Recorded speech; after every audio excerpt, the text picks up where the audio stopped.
sit alone in my cramped rented apartment in Detroit, the dim yellow light from the desk lamp spilling over a cluttered workspace covered with test-printed photos. I am Michael Bell, 31 years old, a freelance photographer, scraping by on wedding gigs, small events, and the occasional art series that no one ever buys. My life is simple to the point of being dull, waking up late, a steaming cup of coffee on the table, then wandering the city with my battered old camera hanging around my neck. Today is no different.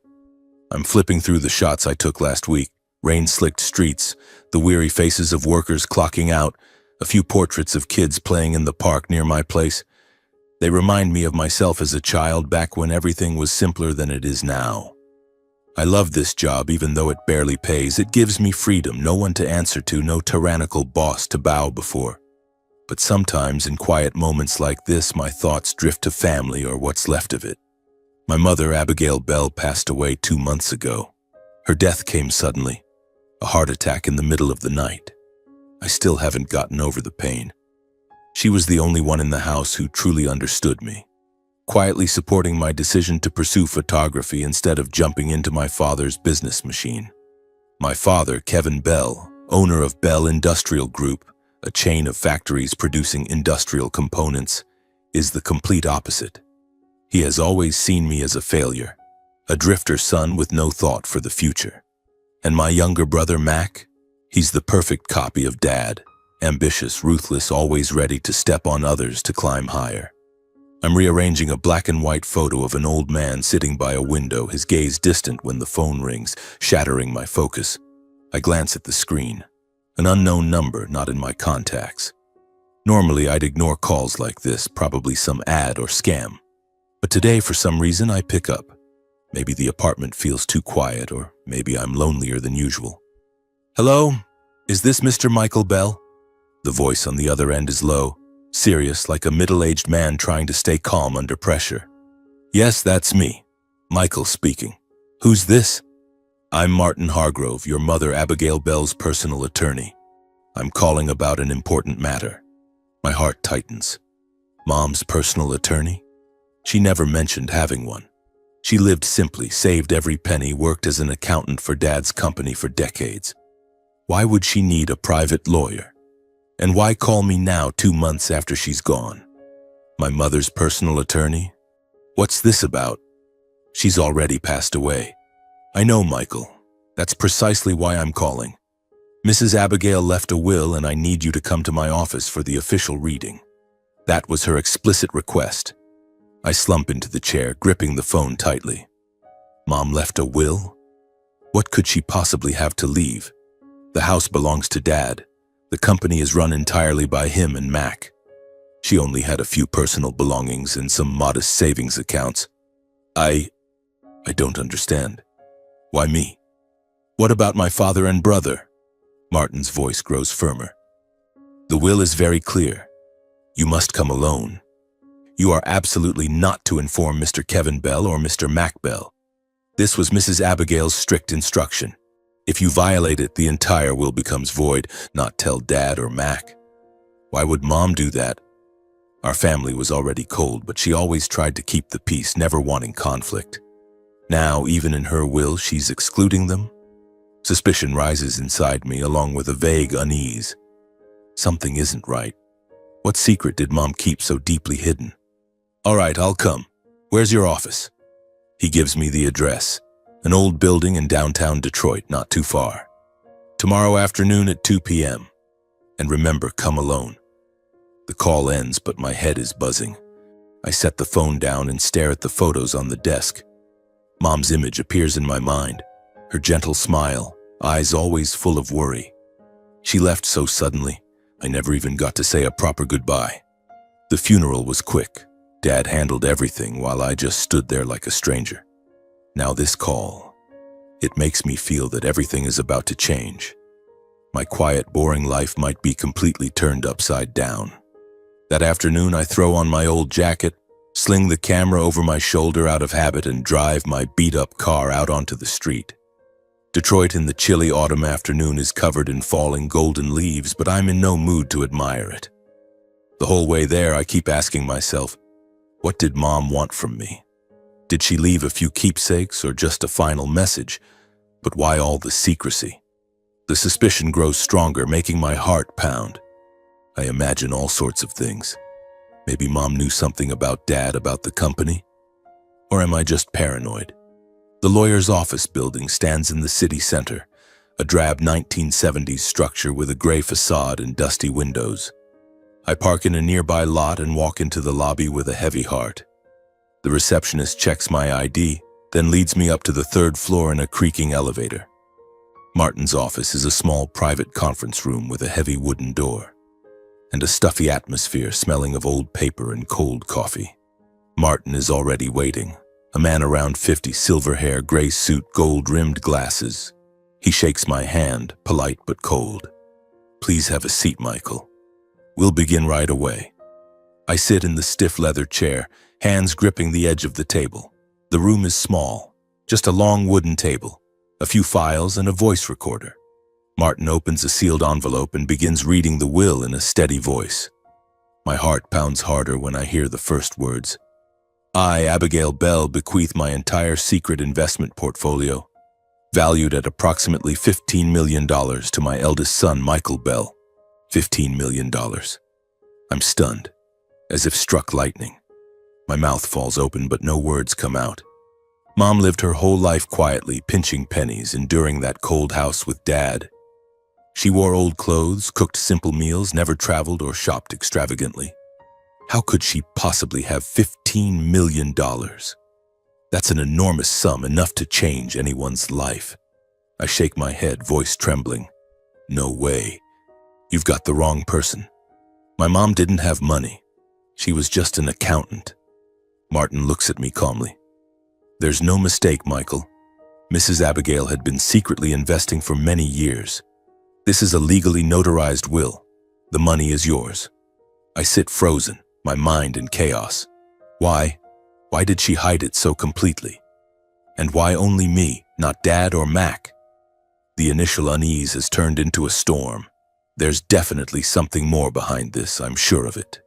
Martin slides a thick, carefully sealed folder toward me, stamped with red wax, along with a handwritten letter in Mom's familiar script. "What are these?" I ask, my voice breaking. "These are the additional items Mrs. Abigail left you. The letter is for you, and the folder, you'll understand when you open it. But remember, per the will, you must keep everything secret." My hands shake as I touch the letter and the folder. Goosebumps cover my skin. A chill runs down my spine. I don't yet know what's inside, but I have a strong premonition that from this moment on, my life will take a completely different turn. No longer just Michael Bell, the freelance photographer, but someone carrying an enormous secret that could change everything. I leave the office clutching the folder and letter, walking out onto the streets of Detroit like a sleepwalker. The cold autumn wind bites, but I feel nothing. Only anticipation and tension rising. What is Mom's secret, and what am I going to do with it? I walk toward my beat-up car in the parking lot, clutching the thick folder as if it might vanish into thin air. My mind was a whirlwind, thoughts spinning endlessly. $15 million? My mother, the woman I'd always believed lived in near-poverty simplicity, had secretly built an enormous investment portfolio? And why leave it all to me alone, cutting out my father and brother entirely?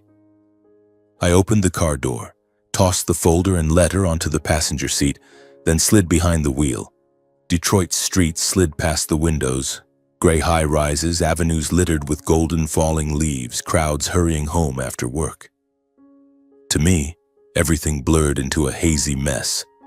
I drove like an automaton, mechanically dodging traffic, while my brain churned between the staggering sum of money and the mysterious folder beside me. My rented apartment sat on the outskirts, an aging complex with peeling paint and an elevator that broke down more often than it worked. The place was cramped, a cluttered desk buried under photographs, an unmade bed, a tiny kitchen with a few unwashed bowls in the sink. I collapsed onto the sagging sofa and placed the letter on the coffee table. Mom's familiar handwriting on the envelope, those soft, slightly trembling curves made my chest tighten. She always wrote by hand, She said handwriting carried a person's soul. I took a deep breath, tore open the envelope, and unfolded the pages. In the letter, Mom poured out her deep love for me. She wrote that she had always been proud of me, even though my life wasn't the glittering success my father and brother wanted. You are the one who lives with heart, Michael. Honest, without hunger for power or status. You don't belong in the cold world your father and Mac have thrown themselves into. I saw it when you were little, when you chose art over business, when you wandered the city with your camera instead of sitting behind a desk. I love you for exactly who you are. Did she really understand me that well? She had never said it aloud, but now through these words I felt it clearly.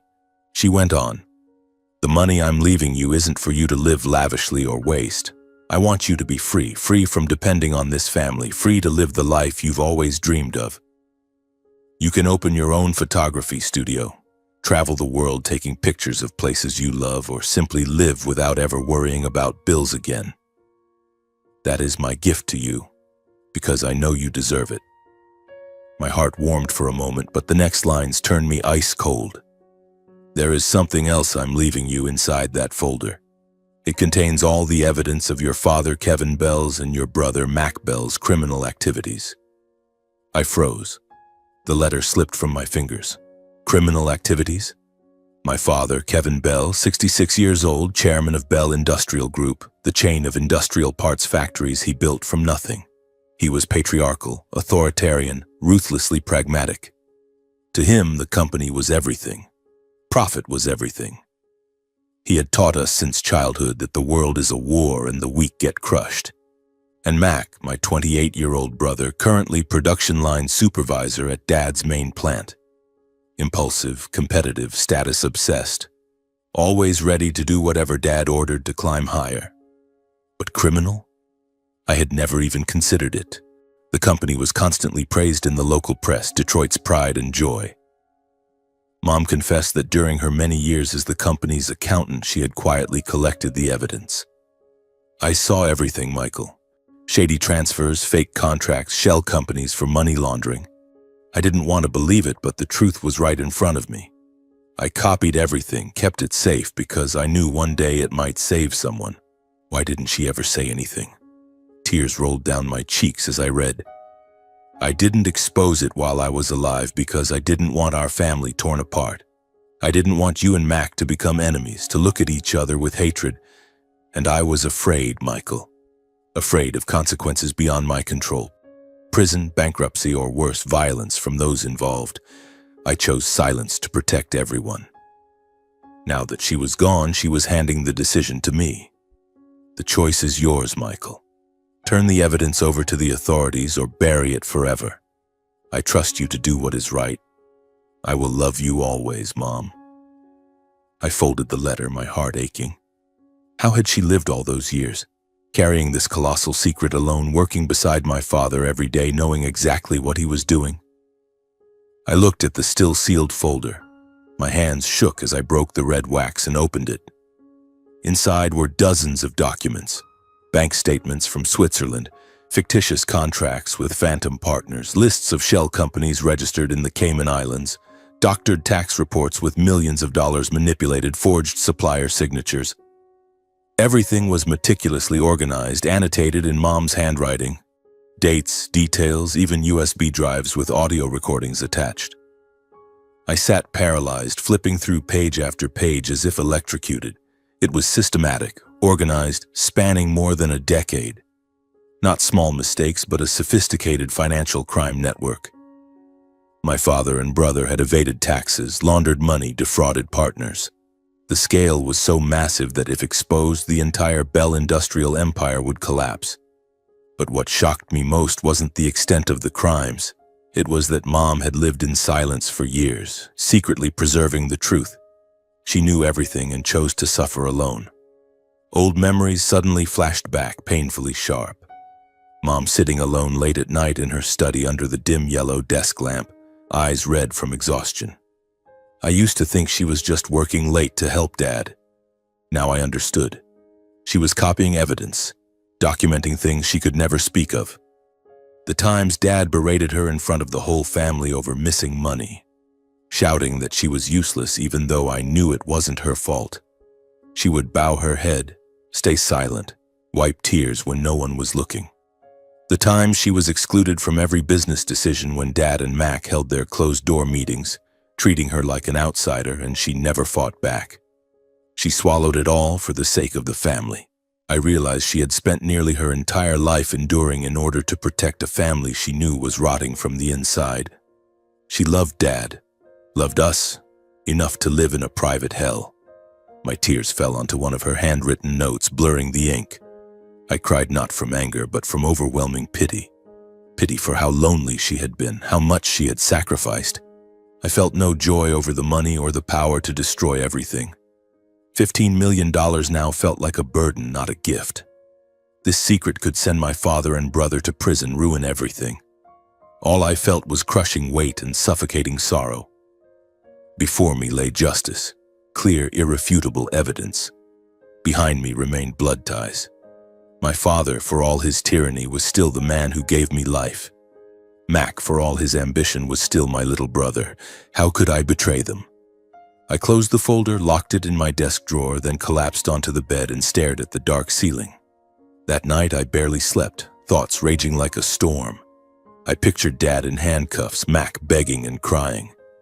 In the exhausted haze between wakefulness and sleep, Mom's face appeared, smiling sadly, silently asking, "What will you choose, son? Justice or family?" I tossed and turned in torment, soaked in sweat. Dawn crept through the window and I made a temporary decision. I would not turn over the evidence, not yet. I still couldn't sever the bonds of father and son, of brothers, even though the first irreparable cracks had already formed inside me. For now, the secret would stay with me. But I knew it would never let me rest. The tension, the drama had only just begun. In the days that followed, I tried desperately to slip back into my old routine, pretending nothing had happened.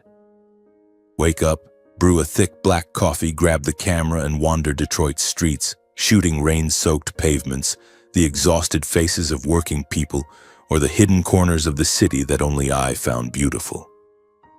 Freelance photography went on as usual.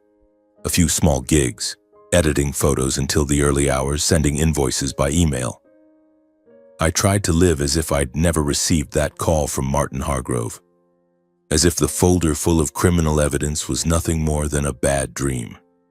But every night when I lay in bed, the secret rose up again and gnawed at me. I kept it locked tight in the drawer, yet inside my head it ticked like a time bomb, counting down, slow and relentless.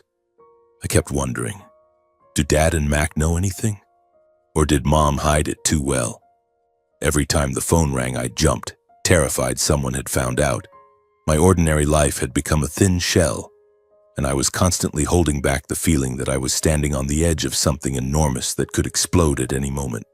Then, out of nowhere, an unexpected invitation arrived in the mail, thick creamy cardstock with gold lettering, inviting me to my father Kevin Bell's retirement gala.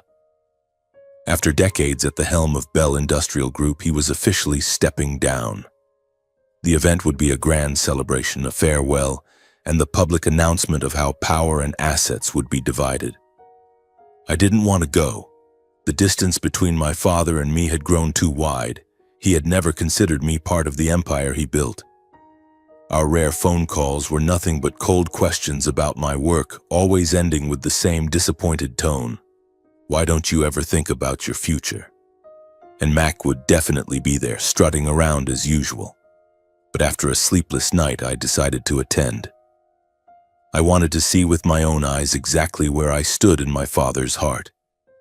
Deep down, maybe I still hoped for some small acknowledgement, or at least to face reality one last time.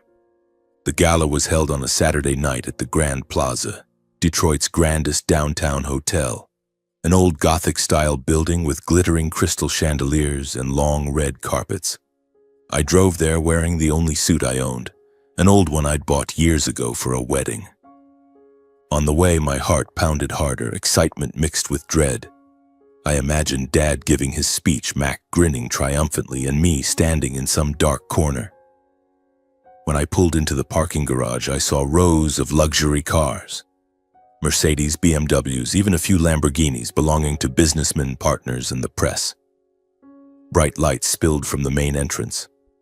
Soft jazz drifted through the air. I felt completely out of place among the bespoke suits, glittering evening gowns and power handshakes accompanied by fake smiles. The air was thick with expensive perfume and fine wine. I took a glass of champagne from a passing tray, sipped it to steady myself, but my hand still trembled slightly. Curious, judgmental eyes turned toward me. I caught whispers spreading like ripples. "Isn't that Mr. Bell's older son? The photographer guy. They say he never amounted to anything." The murmurs stung like needles. A few smirks appeared, mixed with condescending glances reserved for the camera guy among the elite.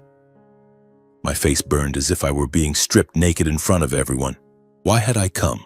To torture myself? I tried to avoid people's eyes, weaving through the crowd toward a quieter corner. Then suddenly I ran straight into Mac Bell. My younger brother stood there, tall and sleek in a glossy black suit, hair perfectly styled, a smug smile on his lips. He looked at me like I was a beggar who'd wandered into the wrong party. "Well, well, the prodigal brother finally shows up," Max said in that shrill, mocking tone. "Didn't think you'd have the guts. How's the photography business? Still broke and wandering the streets? This place isn't for people like you, Michael. You don't belong here." His words cut like knives, but I refused to respond. I didn't want to turn the evening into an open confrontation. I just gave him a cold nod and walked away, heart hammering with suppressed rage. Max snickered behind my back, and I heard his friends laughing along. I slipped away from the crowd, found a distant corner, and watched everything like an outsider. From there, I could see the extravagance. Tables laden with fresh seafood, French wines, enormous floral arrangements. It all made me feel sick. The formal ceremony began. The microphone crackled, and my father, Kevin Bell, stepped onto the stage to thunderous applause. At 66, he still looked commanding, silver-streaked hair, booming, authoritative voice. He delivered a long, self-congratulatory speech about his journey, from a poor factory worker to building Bell Industrial into Detroit's leading industrial parts empire. "I've sweated blood and tears to reach this day," he declared proudly. "Years of building the company, surviving crises, crushing countless competitors. This company is my legacy." The crowd applauded, and I stood there feeling like he was talking about someone else's life, not mine. Legacy? To me, his legacy was nothing but coldness and favoritism. Finally, he announced his official retirement and the transfer of full control of Bell Industrial Group, along with the entire family fortune, to his youngest son, Mac Bell. My heart clenched, though I had expected it. Mac strutted onto the stage, bowing repeatedly, shaking hands with partners, basking in endless congratulations and applause. He looked like a star, camera flashes popping around him. The atmosphere was at its peak of celebration. Glasses were raised, laughter rang out. I stood in my corner, gripping my glass so hard it hurt, trying to swallow the lump in my throat. That was it. I had no part in any of it, as always. But just when I thought the evening was winding down, my father spoke again, this time about his eldest son. His voice was ice cold, without hesitation. "As for Michael, my so-called firstborn, he is not my biological son. There is no blood relation between us. Therefore, he will receive nothing. No share of my personal assets or the company." I froze in the middle of the ballroom, every sound suddenly muffled and distant. The applause died instantly, replaced by a wave of whispers. My feet felt nailed to the floor, blood rushed to my face. Not his biological son. What was he saying? I was born into this family, raised under that roof. No matter how much he despised me, he couldn't use the very bond of blood as an excuse to disown me publicly like this. It was deliberate, cruel humiliation. I could barely breathe. I looked up at the stage. My father stood there, expressionless, as if he were announcing a business decision, not denying his own son. Max smirked from the stage and added through the microphone, voice dripping with mockery. Even if he did share our blood, someone who only knows how to hold a camera wouldn't be fit to run the company anyway. Right, everyone? Mac's friends burst out laughing. The sound spread, others joined in, and the entire ballroom turned into an arena where I was the defeated gladiator. I stood surrounded by mocking stares, burning with shame and humiliation, throat tight. I wanted to shout, to scream that he was lying, that I was his son, but the weight of the crowd crushed me. Everyone looked at me like I was a stranger, a joke. Tears threatened, but I held them back. I would not cry here. In the end, I chose silence. I turned and walked out of the hall in a daze. I left the hotel, leaving behind the dazzling lights, the echoing laughter, and a family that had just publicly disowned me before the entire world. The cold night wind whipped around me, but I felt nothing except the stabbing pain in my chest. Only on the drive home did the tears finally fall. Mom's secret now felt like a double-edged sword. I could use it for revenge, but would it be worth it? The tension, the drama had reached its peak, and I knew the real storm was only just beginning. Leaving the gala, I drove through the empty streets of Detroit, pale orange streetlights stretching distorted shadows across the rain-wet asphalt. My old car shuddered with every gear change, but every sound was drowned out by one sentence echoing over and over in my head, cold and merciless as a blade. He is not my biological son. There is no blood tie, and Mac's sneering laugh, followed by the chorus of his friends' laughter, stabbed into my heart again and again. I gripped the steering wheel so hard my knuckles went white, tears blurring the road until I had to pull over to the curb and wipe my face. How could Dad do this? Publicly disown me in front of hundreds of people, businessmen, partners, the press, as if I were a stain that needed to be erased. I felt small, invisible, as if I had never truly existed in that family. Instead of heading straight back to my apartment, I decided not to go home yet. I needed air, needed the biting cold to cool the fire burning inside me. I turned the car away from downtown and drove toward the Detroit River, where the night wind carried the damp smell of water and the soft lapping of waves. I parked in an empty lot by the riverbank and stepped out. The late autumn wind blew hard, icy enough to cut through bone, slapping my face like punishment. I leaned against the rusted iron railing and stared out at the black water glinting under a crescent moon. Detroit at night was strangely quiet, only the distant rumble of trucks and the mournful horn of a ship from the port. I breathed deeply, trying to push away the images from the party, the blinding lights, the fake smiles, my father's icy declaration. The harder I tried to forget, the sharper they became. Not my biological son. Those words were a time bomb detonating slowly inside my skull. Was Dad lying? Or was there a secret I had never known? I had lived 31 years under that roof carrying the Bell name, and now he denied everything. I needed answers. I couldn't let it hang like this. After a long internal struggle, I made up my mind. I would go to the house right now and confront him. No waiting until morning, no letting the rage cool. I needed to face him no matter the outcome. I got back in the car, started the engine, and drove to the old family home in the suburbs, the place where I grew up yet now felt utterly foreign.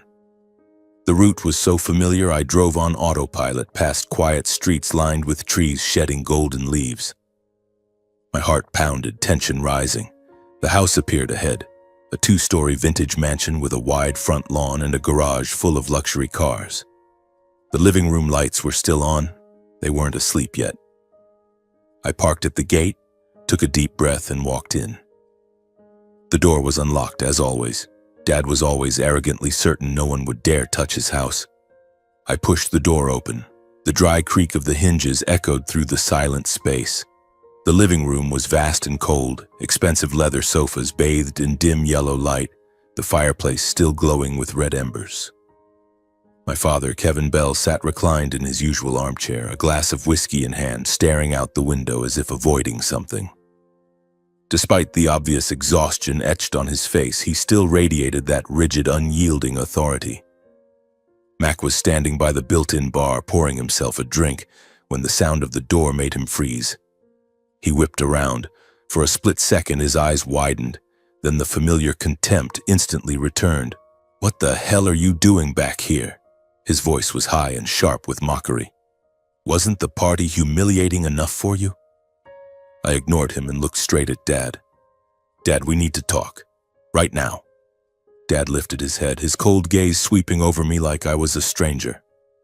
"What is there to talk about? I already made everything perfectly clear in front of everyone. You're not my son. Get out of my house and don't annoy me any further." His words cut like a knife, but I refused to back down. I stepped closer, voice trembling with rage and pain. "Not your biological son? What are you talking about? I was born in this house, raised by you and Mom. What proof do you have to disown me in front of the whole world? Or is it just because I'm not like Mac, because I didn't follow the path you wanted, so you throw me away?" Dad gave a scornful laugh and slammed his glass down on the table. "Proof? You want proof? Mac, show him." Mac smirked, walked to the filing cabinet in the corner, pulled out a white envelope and tossed it at me like trash. "Here you go, big brother. Take a look and shut up." My hands shook as I opened it. Inside was a single printed sheet, a DNA test report from a reputable lab in Detroit. The heading was unmistakable. Paternity test results between Kevin Bell and Michael Bell. I scanned down to the conclusion, my heart thundered. Probability of paternity, 0%. No biological relationship. I stood frozen. The paper slipped from my fingers. Shock surged through my body like an electric current. It couldn't be. Was this fake or real? I shook my head, voice breaking. What is this? When did you do the test? Why?" Dad rose slowly, his tone calm and calculated, as if announcing a long-decided business verdict. He said he had suspected for years that there had never been what he called the bond of blood between us. 6 months ago, Mac had secretly arranged the test using a sample taken the last time I visited the house. The results went straight to him, clear, conclusive.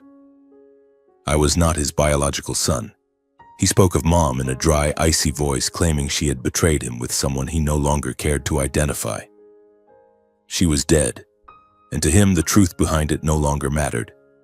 What he needed was a final legal reason to sever every tie between us.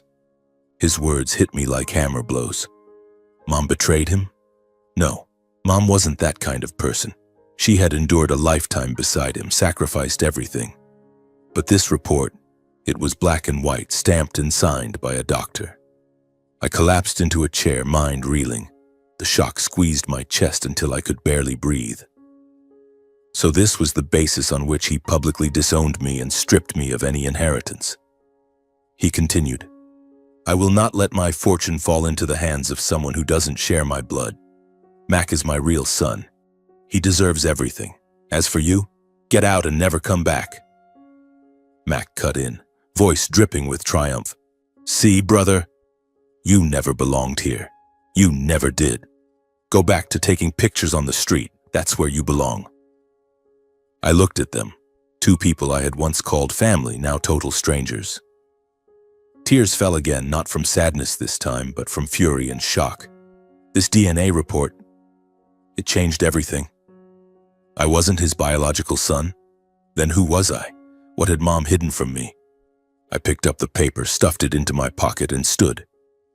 "Fine. If that's what you want, I'll go. But you and your son will regret what you've done tonight." Dad waved me off and turned his back. "Just leave. Don't bother me again."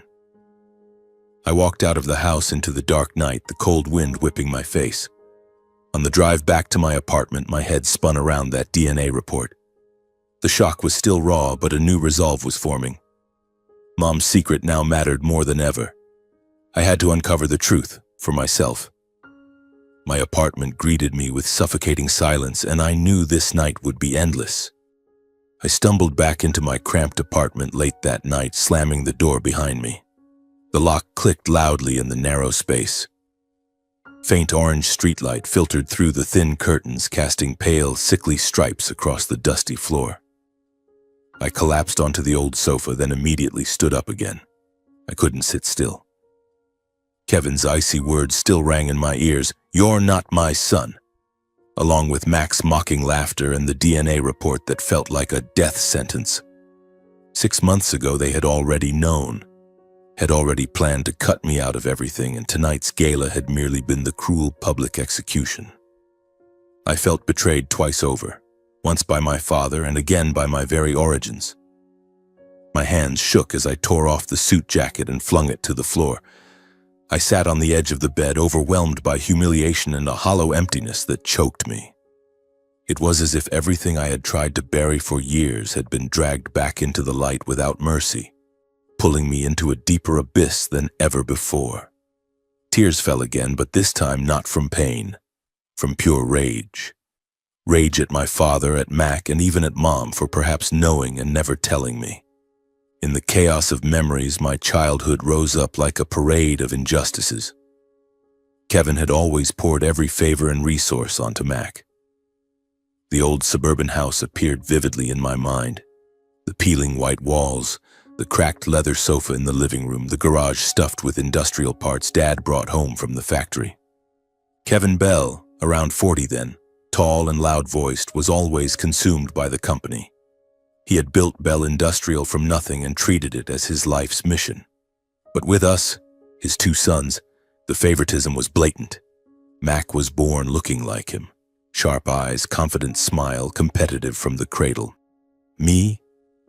I liked sitting in a corner drawing or using the old film camera Grandma had given me to photograph random things around the house. Dad looked at me like I was an alien, and the unfairness started with the smallest things. I remembered the times my school achievements barely earned a glance. In 4th grade, I brought home a report card full of A's, with a teacher's note praising my creativity. Excited, I placed it on the dinner table and waited. Dad glanced at it, nodded curtly. "Not bad, but focus on math and science. The rest doesn't matter." Then turned to 6-year-old Mac and praised his scribbled drawing of a truck. "That's my boy. That's Daddy's truck, isn't it? Such a good son." I sat at the end of the table, clutching my report card, feeling invisible. It was always the same afterward. My first school photography award was dismissed with, "What good is taking pictures?" While Mac's high math score earned a backyard barbecue with friends and relatives. Every tiny success of Mac's was celebrated like a national holiday. Mine were met with indifference. Back then, I told myself I just hadn't tried hard enough, but now I knew. It was deep, unchangeable favoritism.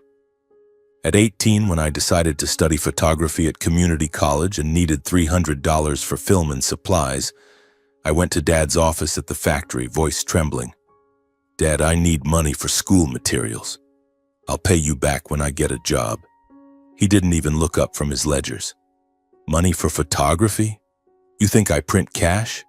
Study business, that's the future." He refused without a second thought.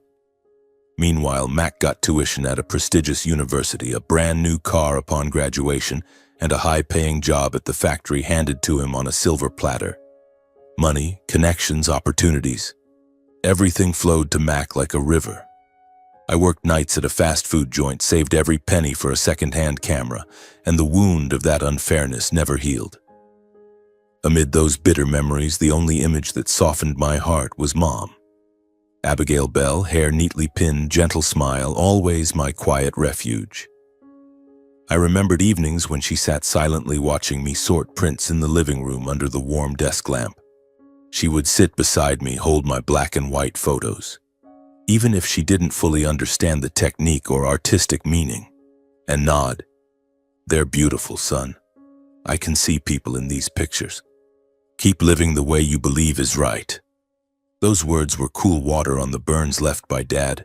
She would sit for hours listening to my ideas about photography, even though her eyes were tired after a long day as the company accountant. I remembered the time she secretly slipped me her savings to buy equipment, hiding it from Dad like a guilty secret just to protect her son's small dream.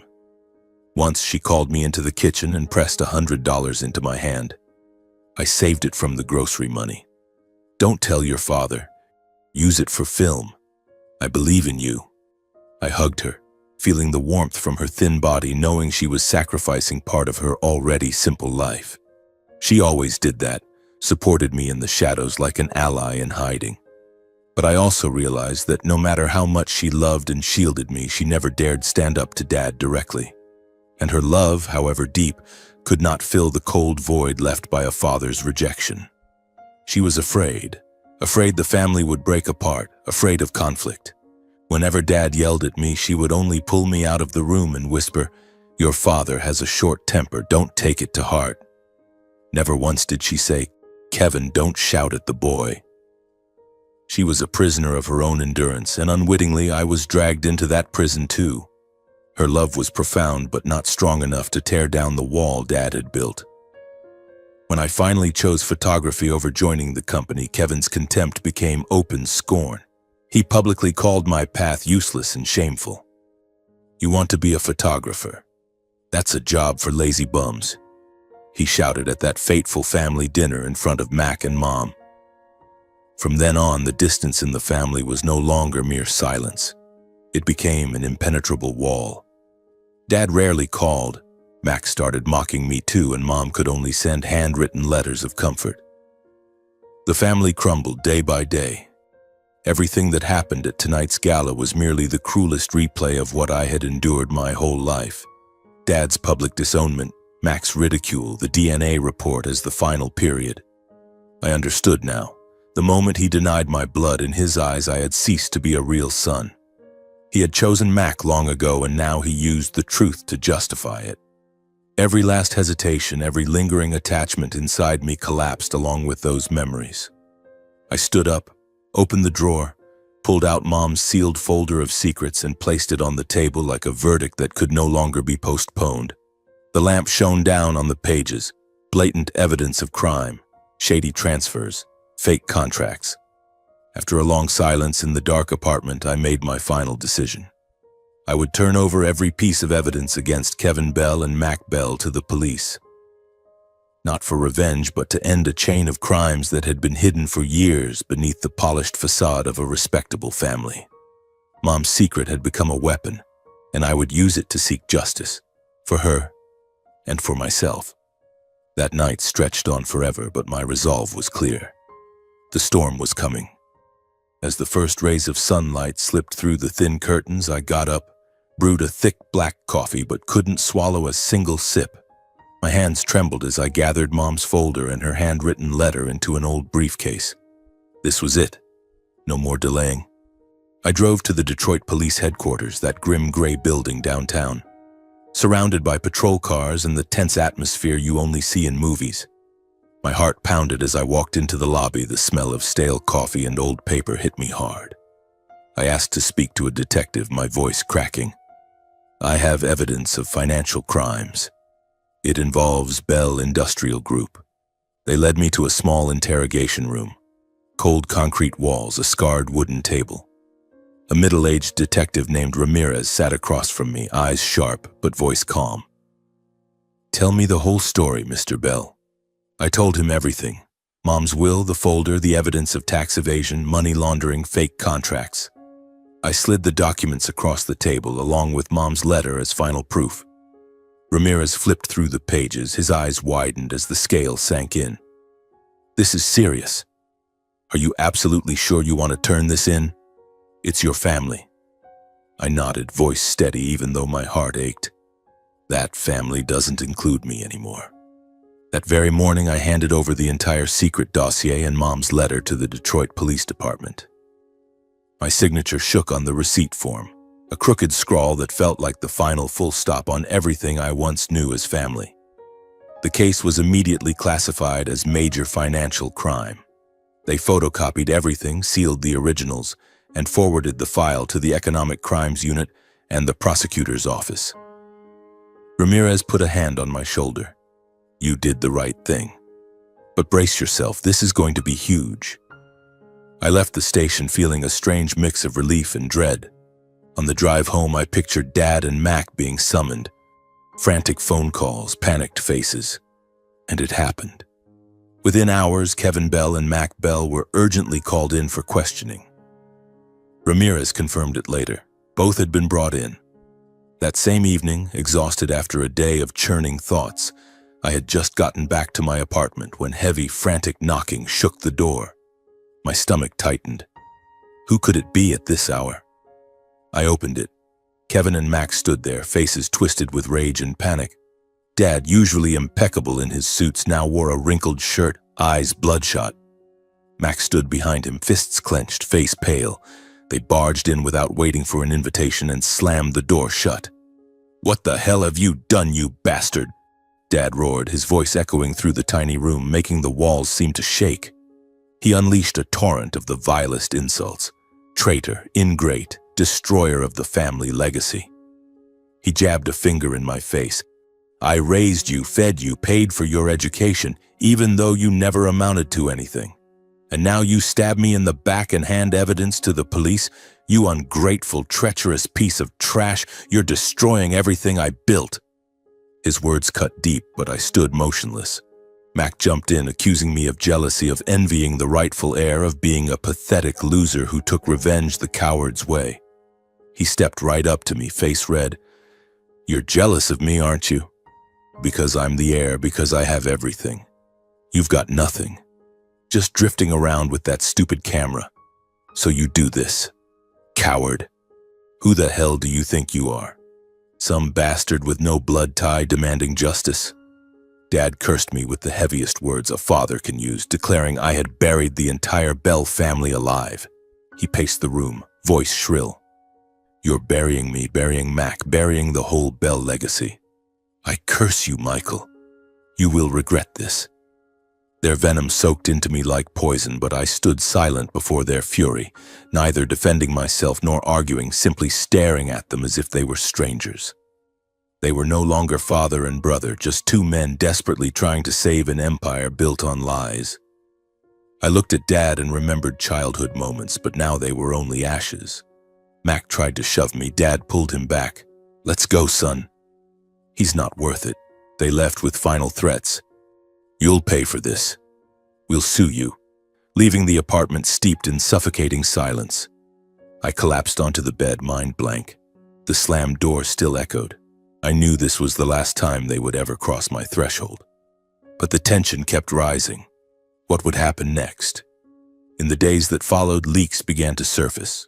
I woke to calls from unknown numbers, reporters, old acquaintances, all asking about the case. The press jumped in. Stories exploded across local papers and social media. Bell industrial empire crumbles. Disowned son exposes father and brother's crimes. Millions in tax evasion. Secrets from Abigail Bell's will. Shareholders panicked and dumped stock. The company's value plummeted. Partners suspended cooperation, canceled orders. Clients terminated contracts en masse and demanded compensation. Factory workers quit in droves. Production lines ground to a halt. The once bustling plants now stood silent like graveyards. I pictured Dad in his office, phones ringing with disaster after disaster, and Mac running around trying to put out fires. The manufacturing empire Kevin Bell had been so proud of teetered on the brink of bankruptcy. Media swarmed the headquarters, cameras flashing. I avoided everyone, turned off my phone, and stayed holed up in my apartment. Then the real storm hit. After independent experts verified every piece of evidence, arrest warrants were issued. Kevin Bell and Mac Bell were taken into custody at company headquarters in full view of employees and the press. I heard it on the radio. Kevin Bell, 66, and his son Mac Bell, 28, led away in handcuffs before a stunned crowd. A scene that has shocked Detroit. I could picture it. Dad, once so commanding, now bowing his head in steel cuffs. Mac sobbing and pleading. My heart ached, but I knew this was the inevitable consequence. The trial lasted weeks. Endless interrogations, cross-examinations, and financial audits by independent agencies. I was called as a witness, standing in a packed courtroom under blinding lights and probing stares. Dad's defense lawyer twisted the knife. "You did this out of family resentment, didn't you?" I answered calmly. "I didn't do it out of hatred. I did it for justice. I didn't want these crimes buried forever." The confrontations were brutal. Dad and Mac sat in the dock, gaunt and hollow-eyed, staring at me with pure hatred. Forensic accountants laid out the evidence. Millions in evaded taxes, offshore accounts, forged signatures. Undeniable. Finally, faced with irrefutable proof, Kevin Bell was sentenced to 18 years in prison for large-scale tax evasion, money laundering, and falsifying financial records. Mac Bell received 9 years as an accomplice for concealing crimes and signing fraudulent contracts. The gavel fell. Scattered applause rose in the courtroom. Justice had prevailed. All assets tied to the crimes were frozen and placed under independent investigation. Factories, bank accounts, real estate, everything sealed. The Bell empire collapsed completely. In newspapers and on the evening news, I was portrayed as the son who courageously exposed his own family to reveal the dark underbelly of a corporate giant, a choice the public both admired and found heartbreaking. Headlines called me the reluctant hero, Michael Bell and the Bell industrial scandal. But all I felt was a cold, heavy emptiness, as if I had personally severed the last thread connecting me to a family. I sat alone, staring out the window, tears rolling down my cheeks. Dad and Mac were now prisoners. The company was gone. I had done the right thing, yet why did it hurt so much? Amid the public spotlight, I knew I was no hero. I was simply the one forced to speak the truth that Mom had carried alone her entire life. She had stayed silent to protect. I spoke to set it free. But the price was crushing. The suspense and drama have now given way to a deep, quiet sorrow. What will my life be from now on? After the trial finally ended, with the judge's gavel still echoing in my mind, I returned to my own life. The media frenzy died down. The tense courtroom confrontations were over. The court had spoken and the world seemed to forget about me. I went back to my cramped rented apartment on the outskirts of Detroit, locked the door, turned off my phone, and just tried to breathe. Life had become a vast silence, but not a peaceful one. It felt like the hollow void left after a storm where everything has been swept away and only debris remains. I handled the money Mom had left me, those secret $15 million, with extreme care. No extravagance, no luxury. I opened a small photography studio in a quiet neighborhood, about a 30-minute drive from downtown. It was a simple rented space with white walls, shelves full of photography books, and a corner for editing with my old computer. Most of the remaining money I invested conservatively in long-term, low-risk options, high-interest savings accounts, stable blue-chip stocks, and a few modest pieces of suburban real estate. No gambling, no ambition. I only wanted enough to live comfortably and to pursue my passion without ever worrying about the next bill. Work started slowly. Weddings, local events, personal art series for small exhibitions. Clients gradually came, drawn to the raw, emotional honesty of my photos. Tired workers' faces, rain-soaked Detroit streets, children grinning wide.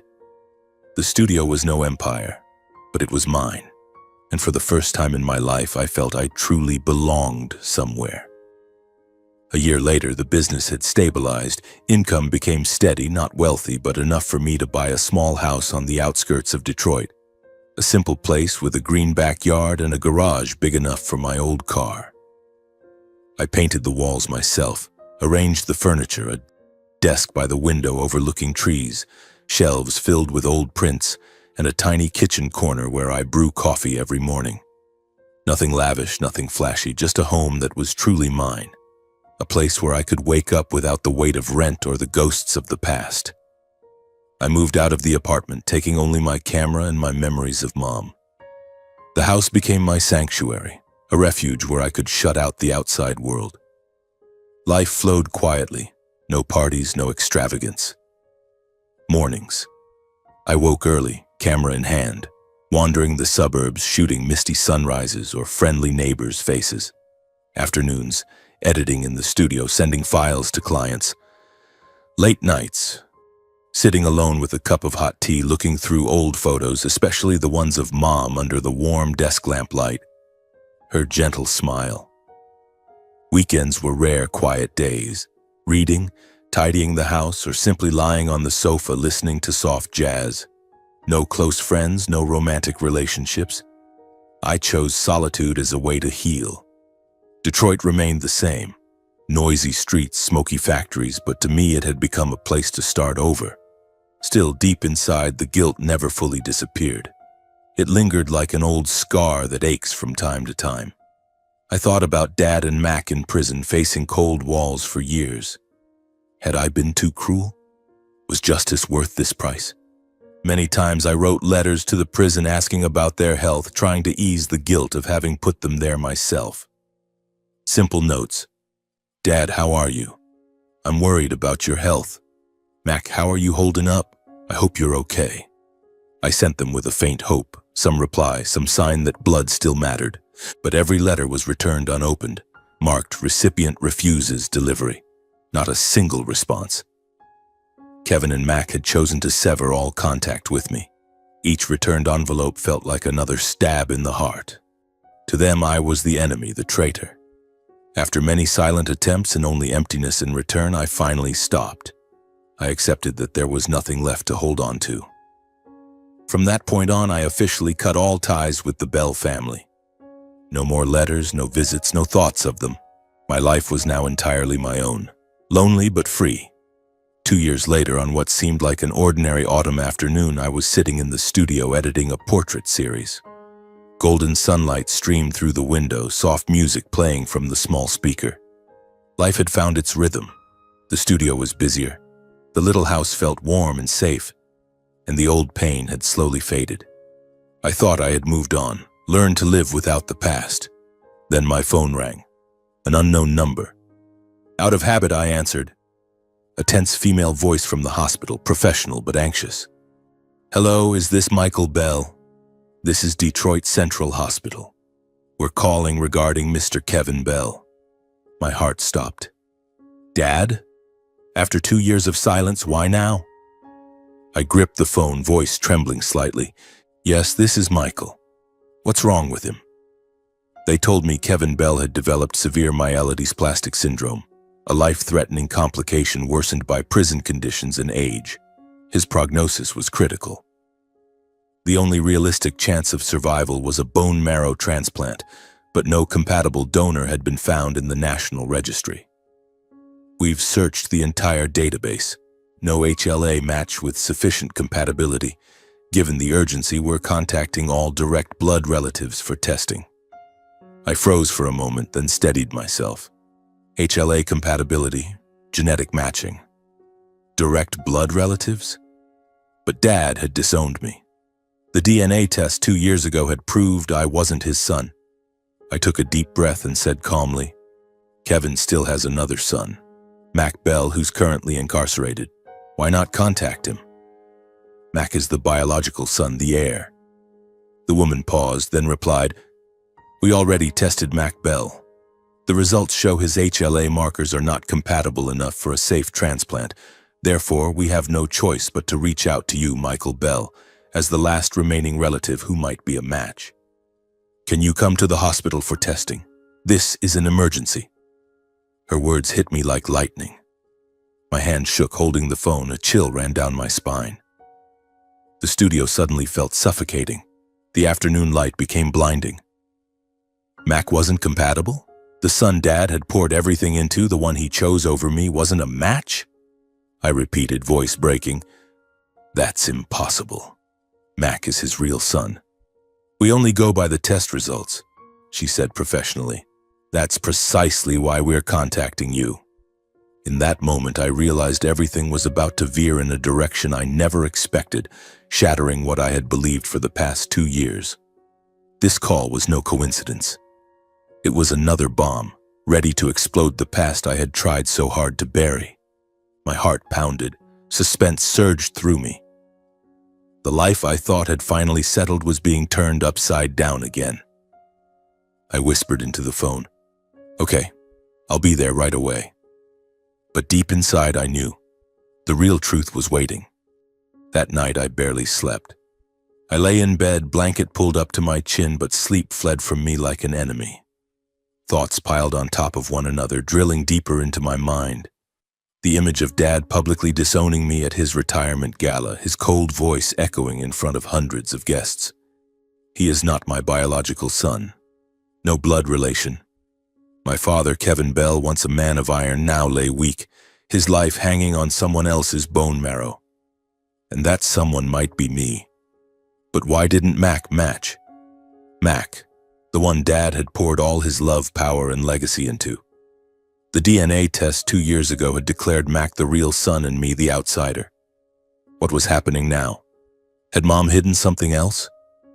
She had concealed Dad's crimes for decades. Could she also have hidden the truth about our origins? I tormented myself between suspicion and fear, endlessly wondering whether this was just a medical mistake or a horrifying secret buried for decades. Did Dad know? Or had he been deceived too? I kept thinking about that DNA report Mac had shoved at me the night after the gala. 6 months earlier, they had tested me behind my back. Result, 0% paternity with Kevin Bell. Yet now the HLA results told a different story. HLA, human leukocyte antigen, is a deeper genetic marker used for organ transplant compatibility. If Mac wasn't a match, what did that mean? Was the old DNA test faked? Was there infidelity, deception in the family? Fear flooded me. Fear that the truth would overturn everything I had accepted. Fear that I was about to face an even greater tragedy. Near dawn, exhausted from the chaos in my head, I decided I would go straight to the hospital and find out for myself. I had lain awake for hours, body drained, mind still spinning. When the first light crept through the curtains, I got up, made coffee, but my hands shook so badly I spilled half of it. I threw on my old jacket, slung the camera over my shoulder out of habit, like a shield, and drove to the hospital. Early morning Detroit was quiet. Night shift workers dragging their feet, bus exhaust mixing with fog. I parked in the hospital lot, the huge building's glass facade glinting weakly in the pale sun. Inside, the sharp smell of disinfectant hit me. The PA system called out patient names. I walked to the reception desk, voice firm. I'm Michael Bell. I'm here for the HLA test for Kevin Bell. A nurse led me to a small waiting room. Sterile white walls, hard plastic chairs. I demanded to see Mac's HLA file first. I need to confirm before I decide anything. They hesitated, but after checking paperwork, a middle-aged doctor, Dr. Harlan, entered with a thin folder. He adjusted his glasses and spoke gently. This is Mac Bell's file. You have the right to see it because of the emergency. I opened it, heart hammering. The report stated clearly, Mac Bell has insufficient biological compatibility for marrow donation and is not confirmed as a direct blood relative of Kevin Bell based on stored genetic data. Black and white numbers showed HLA compatibility well below the required 50%. I read it over and over, feeling a gaping hole open in my chest. Not a direct blood relative? Mac, the heir Dad had given everything to, wasn't his son? Shock spread through me. I had to grip the table to stay upright. Dr. Harlan watched me. The results are clear. Mac cannot donate. I stood frozen, the world turning upside down. If Mac wasn't the biological son, then the DNA test from 2 years ago was fake. Or had Dad been deceived? I whispered, what about me, doctor? He nodded. We'll test you right now. They drew blood and ran an urgent analysis. A few hours later, the results were ready. I waited in the corridor, mind in turmoil, watching patients roll by in wheelchairs with IV poles. Dr. Harlan returned, holding the paper. Your results show full compatibility for a marrow transplant to Kevin Bell. And the genetic analysis confirms that you, and only you, are his biological son. When the truth finally came out, I felt no comfort, only the bitter irony squeezing my heart. The son rejected his whole life was the one who carried his father's blood after all. I was the real son. Dad had used a fake test to get rid of me. Or had Mom hidden the truth about Mac? I stood there, the paper trembling in my hand, tears threatening. Dr. Harlan put a hand on my shoulder. You are his only hope, but the decision is yours. I nodded, but my mind was numb. I hadn't decided yet whether to donate. I left the hospital in silence, walked to the parking lot under the harsh afternoon sun, carrying questions that gnawed relentlessly. Why? Why could a father publicly disown his own flesh and blood only to face death and need that same son's life to survive? Did he know the truth? Or was it all Mac's scheme?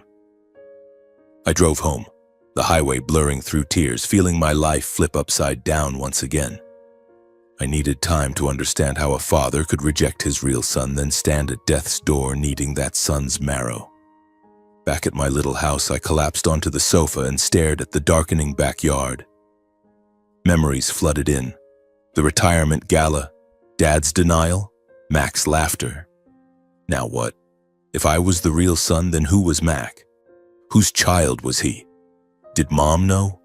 She had hidden Dad's financial crimes. Had she also hidden an affair?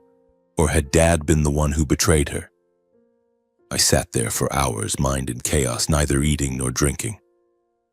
That night I came home in a daze, letting past and present collide inside me, still unable to make a final choice.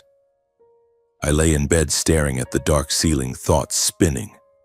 Donating marrow meant saving the man who had abandoned me. Refusing meant letting him die, and carrying that guilt forever. After another night of torment, when dawn crept in again, I finally drove to the hospital and signed the consent form for the transplant. I arrived exhausted, but the decision had solidified. It wasn't born of full forgiveness. I still hurt from the years of rejection, from the fake test, from everything. Nor had the resentment completely faded. The anger still smoldered. I did it for one reason I couldn't deny. No matter how much he had rejected me, Kevin Bell was still my biological father. His blood ran in my veins, no matter how fiercely he denied it. And above all, I did it because I refused to become the kind of person he had been to me. Cold, ruthless, willing to discard blood ties for power. I signed the papers, hand trembling slightly, but heart strangely calm. Dr. Harlan nodded. "You are a dutiful son." I walked out of the hospital into the autumn wind, carrying a strange feeling. Not joy, not regret, just the next step in a life full of paradoxes. The suspense has now turned into waiting. How will the transplant go? And what is the full truth about Mac? My life has changed once again. The day before the official marrow transplant, I returned to the hospital to complete the final preoperative procedures. Early morning Detroit was still wrapped in fog. I drove through empty streets while the radio announced chilly weather. The hospital greeted me with the familiar sting of disinfectant and the echoing PA calling patients' names down long corridors. I met Dr. Harlan in the clinic. He reviewed my blood work again, took my blood pressure, and explained the procedure. "You'll be under local anesthesia. We'll extract marrow from the pelvic bone. It's not very painful, but you'll need rest afterward." I nodded and signed a few more forms, though my mind was elsewhere. Inside me surged a mixture of curiosity and dread. I wanted to see my father, to ask him the truth. Did he even know? Or did he still believe the lie he himself had created? Once the paperwork was done, I walked out into the corridor, intending to go home and rest. But as I passed the intensive care unit, my feet stopped on their own. The area was quiet. Glass-walled isolation rooms, steady beeping of monitors. I paused in front of the room Dr. Harlan had once casually mentioned, Kevin's room. Through the glass, the man who once stood at the peak of power was now just a frail body sustained by machines and medicine. My father, Kevin Bell, lay there. Skin ashen, hair thinned and snow-white, eyes closed beneath the oxygen mask. He had wasted away. The sharp, authoritarian features that once terrified me were now only deep wrinkles on an exhausted face. The heart monitor beeped steadily. IVs dripped rhythmically, and the room was heavy with the smell of medication. For the first time in my life, I saw my father completely helpless. No more powerful suits, no more commanding voice, no more contemptuous stares. Just a weak old man fighting death. My chest tightened, not with instant pity, but with a strange pain, as if I were looking at my own reflection in a shattered mirror. He had once been the father I desperately wanted recognition from, then the enemy I had to face. Now he was simply a human being about to leave this world. I hesitated, then tapped lightly on the glass. A passing nurse recognized me from the files and nodded. "You can visit briefly. 5 minutes only." She helped me into an isolation gown and mask, then opened the door. I stepped inside. The machine sounded louder, the cold air bit through my skin. I stood by the bed in heavy silence. Slowly, Kevin opened his eyes, clouded by drugs, but then he recognized me. His face changed, from exhaustion to confusion, bewilderment, and a fear I had never seen in him before. He tried to sit up, but his frail body barely moved. I gripped the bed rail, voice calm though my heart stormed. "I've come to finish the paperwork. I'm going to donate the marrow." He stared, eyes wide, as if he couldn't believe it. Then he whispered, voice trembling, You're the match. What about Mac?" I nodded. He fell silent, staring at the frosted window. Then he began to speak, weakly but filled with emotion. Kevin said that until this very moment he had truly believed Mac was his biological son, and that belief had made him cruel enough to publicly disown me at the retirement gala. "I always thought Mac was mine. That DNA test, Mac showed it to me. He said you weren't, and I believed him. But now you're the one saving my life?" He coughed. The monitors beeped faster. A nurse glanced anxiously through the glass. I stood still, listening, heart pounding. He continued, voice breaking, "I admit, I never double-checked the truth. I never doubted the choice I had bet my whole life on. Mac was like me, ambitious, tough. You were like your mother, sensitive, dreamy. I thought you were the mistake. Yet I, the son he had publicly rejected, was now the only one who could save him." He looked at me, eyes glistening. "And now, Mac isn't a match. And are you really my son?" "I was wrong, Michael." In his broken state, Kevin confessed that at the retirement gala. His public disownment of me had come from an obsession with power and a succession plan already fixed on Mac. That night, I was possessed by power. I wanted Mac to inherit everything, wanted the company clean, free of you, the one who didn't fit. I used that DNA report as an excuse. I put power, reputation, and ambition above fatherhood. He paused, breathing hard. The oxygen hissed. Only when facing death did I have to look straight at the irreversible consequences. I'm dying, and now I see. I've lost everything. He admitted that for years he had convinced himself Mac was the future and I was the burden. I told myself Mac was the future and you were dead weight. I gave him everything, money, opportunities, love. And I pushed you away. He coughed again, voice fading. I never imagined that choice would lead to the cruelest irony, pouring my whole life into someone who isn't my blood and abandoning my real son. His words cut into me like knives. This collapse was no longer that of a corporate titan. The company had crumbled long ago, but the total collapse of a father. He cried, tears rolling down his wrinkled cheeks, and I saw him. Not the powerful Kevin Bell, but a regretful old man powerless before fate. I listened in silence. No triumph, no release. His confessions didn't erase the years of rejection, the lonely summers, the contempt, the forged test that plunged me into darkness. But they finally gave an answer to the paradox of my life. He had chosen power over fatherhood, and now he was paying with his life. Mac, the one who wasn't his son, was the product of that blindness. I stood there, emotions tangled, anger, pity, and a faint relief. The nurse tapped the glass. Time was up. Before I turned to leave, Kevin whispered a thank you, voice barely audible. Thank you, son. I didn't reply. I wasn't donating for gratitude. I was doing it for my own conscience. I hadn't fully forgiven him. The wounds were too deep, but I chose not to become him. I walked out. The door closed behind me with a soft click. As the ICU door shut, I understood this meeting wasn't about reconciliation. Nothing could heal that much damage. but about finally closing once and for all a family tragedy built on prejudice, ambition, and the blindness of power. I stepped into the corridor. A draft from the window carried the smell of medicine. The suspense has turned into acceptance. The transplant is coming, and whatever the outcome, I am free. The marrow transplant took place as scheduled on a foggy Detroit morning. I arrived at the hospital early, put on the isolation gown, and lay on the operating table with my heart pounding. Local anesthesia was administered, and I felt sharp stings in my pelvis as they harvested the marrow. A procedure that lasted several hours, but I gritted my teeth and endured. Not because I felt heroic, but because this was my choice. I rested in recovery, body exhausted, yet my mind strangely clear. A few days later, Kevin's vital signs began to stabilize. Heart rate steadied, blood oxygen rose, and the doctors confirmed the transplant was a success. Dr. Harlan told me, "He's out of critical condition. Your marrow was a perfect match, no complications."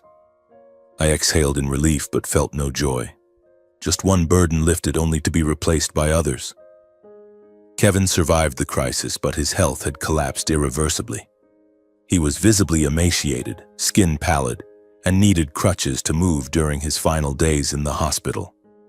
I did not visit him again. There was no need after that last conversation. Once stable, he was transferred back to prison to serve the remainder of his sentence. From a once mighty tycoon who ruled Bell Industrial Group with an iron fist and commanded Detroit's business world, he had become a frail, aging prisoner whose life now depended on the very son he had disowned. Every beat of his heart was sustained by my marrow, the blood he had once denied. Kevin Bell's life had entered a long phase of reckoning. No more power, no more prestige, only daily confrontation with regret. Through scattered updates from Attorney Martin, I learned he sat in his cell staring at the bars, thinking about the choices that had destroyed everything. No company left to run, no Mac left to be proud of. Just loneliness and illness. I felt neither pity nor satisfaction. It was simply the inevitable end to a tragedy of his own making. After recovering from the donation, weeks of fatigue and aching hips, I decided to visit Mac in prison one last time to put everything to rest. It was time to face the man who had falsified the truth and plunged me into darkness for 2 years. I drove to the prison on the outskirts, a gray complex with high walls and razor wire, heavy with the smell of damp and the clanging of locks. In the visiting room, we sat across from each other, separated by glass. Mac had lost a lot of weight. His face was gaunt, dark circles under his eyes, hair cropped short and unkempt, the prison uniform hanging loosely on what had once been a strong frame. The arrogance and contempt were gone from his gaze, replaced by exhaustion, confusion, and a trace of fear when he looked at me. We picked up the phones. His voice was hoarse through the speaker. "Michael, why are you here, after everything?" I looked straight into his eyes, calm. "To end it. To ask about that DNA test, and why you weren't a match for Dad." Mac lowered his head, silent for a long time, then confessed with a choked voice that he had secretly swapped the DNA samples years ago, terrified of losing his place as heir and haunted by the fear that I might surpass him. Dad always saw you as the failure, but I was scared. I paid a private lab to fake the results. I showed Dad the forged report and convinced him you weren't his son. I did it to secure my position, to make sure everything went to me." His words cut like a blade. So it had all been a lie, just to eliminate me.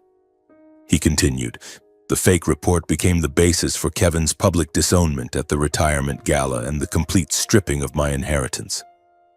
That night, I pushed Dad to do it, to make it final so you could never come back.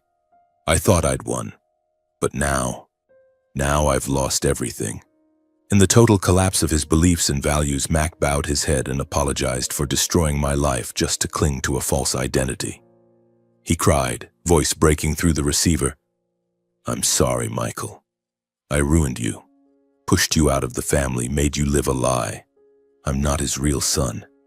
I was terrified of losing everything, so I did this. Now I'm here, paying for my mistakes." I sat watching him cry but felt no vindictive pleasure, no thrill of victory. Instead, I realized we had both been damaged children in different ways. I was rejected for not fitting Dad's ambitions. Mac lived in fear of losing what he had and clung to it with lies. We were both victims of a family rotten from the inside. Before leaving, I offered neither forgiveness nor condemnation. I simply nodded coldly, hung up the phone, and walked away. From that moment, our relationship ended in silence. Nothing left to say, nothing left to salvage. I stepped out of the prison, cold wind whipped my face. It felt like a chapter had finally closed. The next day, I drove to the cemetery where Mom rests. The familiar road through Detroit's suburbs, lined with autumn gold trees, led me to the quiet hillside graveyard. I parked, picked up a bouquet of white daisies, her favorite, and walked to her grave. In front of Abigail's headstone, I stood for a long time in silence, the wind whispering through the rows of stones, carrying the scent of damp earth and fallen leaves. The stone bore her name and dates with the simple inscription, "Beloved Mother." I knelt, laid the flowers, and began to speak, whispering as if she were there. I told her about the transplant, about Dad surviving to face the consequences of his choices, about the truth that Mac was not his son, a truth she had hidden her whole life. "Mom, I saved him. My marrow matched, and the tests proved I'm the real son. But Mac, he isn't. You knew, didn't you? You stayed silent to protect everyone, but why didn't you ever tell me?" My voice broke. Tears rolled down my cheeks. I sat there for hours telling her about the years since she left, the trial, the prison sentences, and now this final irony. I was grateful for her love and protection, yet for the first time I also faced the painful truth that her silence had helped prolong the tragedy.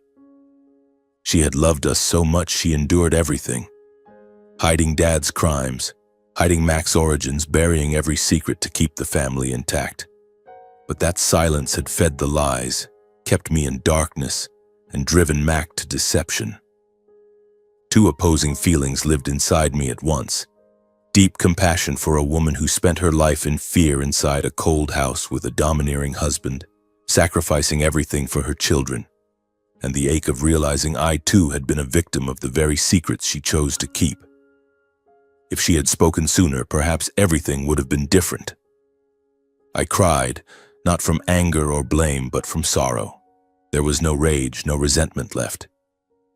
What remained was a clear-eyed forgiveness, neither idealized nor illusory. I forgave her because she was my mother, the only person who had truly loved me, but I would never repeat her mistake. No more silence in the face of lies. Before leaving the cemetery, I stood, wiped my tears, and looked at her stone one last time. I understood. The Bell family had officially ended right here, between Mom's death and Dad's downfall. No more Bell Industrial, no more legacy of power, no more layers of secrets. The rest of my life no longer belongs to secrets, power, or hatred. It belongs to a different choice, to live openly and freely. I drove home with the windows down, autumn wind rushing in, carrying the first feeling of lightness I'd known in years. The suspense, the drama, it's over. Now it's time to truly live.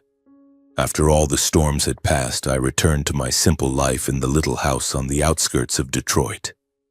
That house, with its green backyard and a garage just big enough for my old car, had truly become a refuge after the tempest.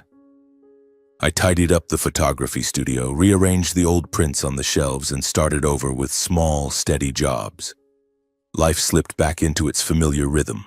Waking early to brew strong black coffee, grabbing the camera and wandering the familiar streets, photographing ordinary faces, tired workers leaving their shifts, children playing in the autumn sun or the weathered corners of old factories I had known since childhood. The studio ran steadily. I never became fabulously wealthy, but I earned enough to live by my own skill and passion. Weddings, community events, art series for local galleries. The income wasn't lavish like the money Mom had left me, which I still invested cautiously, but it was honest, made with my own hands. Every sold print was a small joy, a reminder that I was living the life I had chosen, no longer bound by my father's legacy or the secrets of the past. A few years later, once the studio began turning a steady profit, I used part of it to set up a modest scholarship fund for children from difficult backgrounds, especially those who had been abandoned or lived in violent homes. The fund was small, enough to help only a handful of kids each year. Tuition, books, sometimes counseling sessions. I never put my name on it publicly and never sought media attention. No spotlight, no praise needed. I quietly kept it going as a way to give back the light I myself had once lacked.